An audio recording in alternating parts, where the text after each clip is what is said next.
නමෝ තස්සේ භගවතු අරහතෝ සම්මා සම්බුද්දස්සේ නමෝ තස්සේ භගවතු අරහතෝ සම්මා සම්බුද්දස්සේ නමෝ තස්සේ භගවතු අරහතෝ සම්මා සම්බුද්දස්සේ දානම් වික්ඛවේ පණ්ඩිත පඤ්ඤත්තං සප්පුරිස පඤ්ඤත්තං පබ්බඤ්ඤා වික්ඛවේ පණ්ඩිත පඤ්ඤත්තා සප්පුරිස පඤ්ඤත්තා මාතා පිතුන්නං වික්ඛවේ උපට්ඨානං පණ්ඩිත පඤ්ඤත්තං සප්පුරිස පඤ්ඤත්තං ඉමානිකෝ වික්ඛවේ තීනි පණ්ඩිත පඤ්ඤත්තානි සප්පුරිස පඤ්ඤත්තානි තී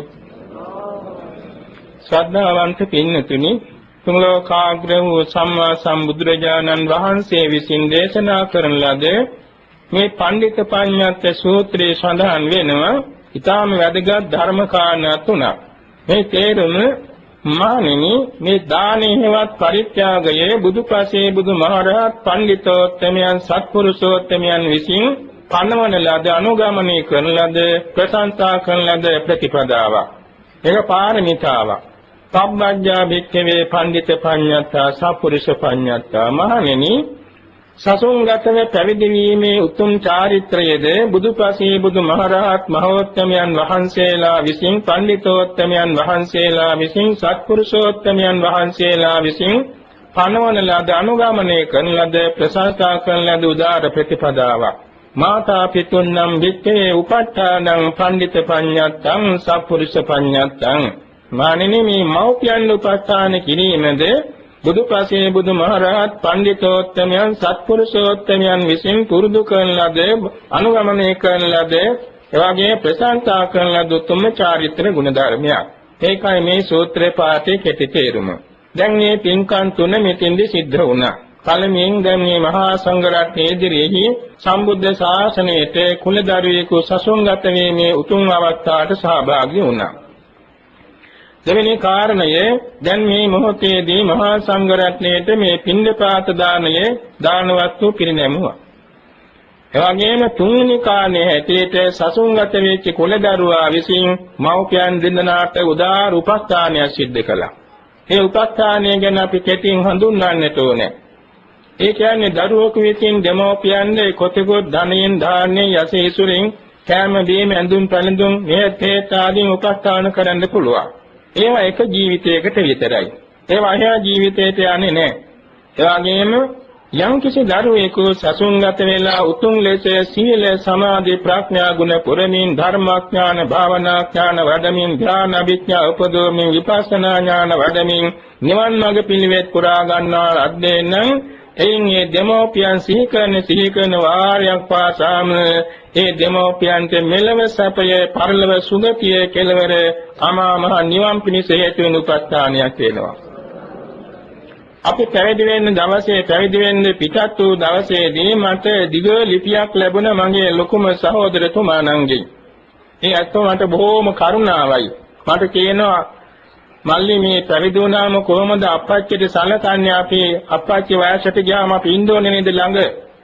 මං හිතාගත්ත මගේ ලපටි හිතෙන් මම මේ ගිහිව හිටියොත් පියාණන් වහන්සේට උපස්ථාන කරන්න මට පුළුවනි.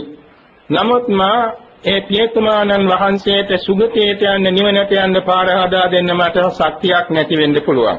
මං සසුන්ගත වෙලා උතුම් ලෙස මහානදම් පිළිවොත් ඒ පියාණන් වහන්සේට මාගෙන සිහි කරන වාරයක් පාස අප්‍රමාණ කුසාසිත පහළ වෙනවා.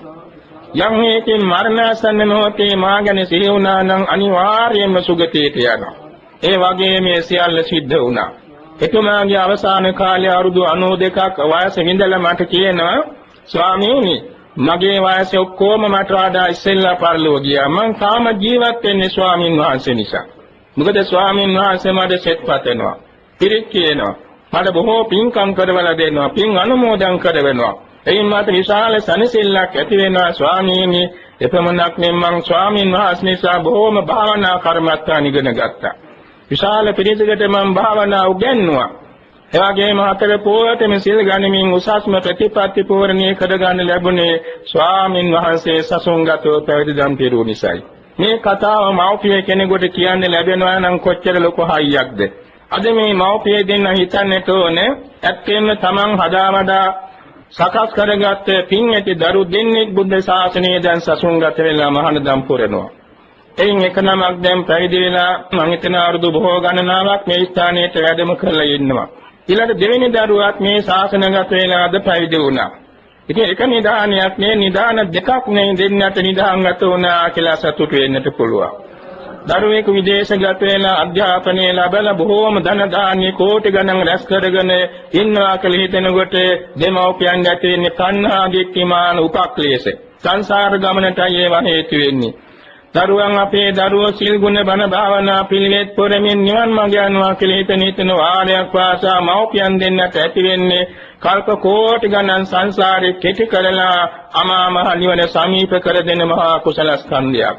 එනිසා මේ මව්පිය දෙන්න සැනසෙන්නට ඕනේ. කවදාකවත් කියන්න එපා අනේ පුතේ ආපහු එන්න කියලා කියන්න නම් එපා. එහෙම වෙන්නේ ඒතකොට Tamanne සසරේදී බුදු සසුනක පැවිදි වුණාම මහානදම් පුරන්න එපා වෙනවා. ගෙදර යන්න හිතෙනවා මහානකම අත්හරින්න හිතෙනවා. කොච්චර පාඩුවක් වේද.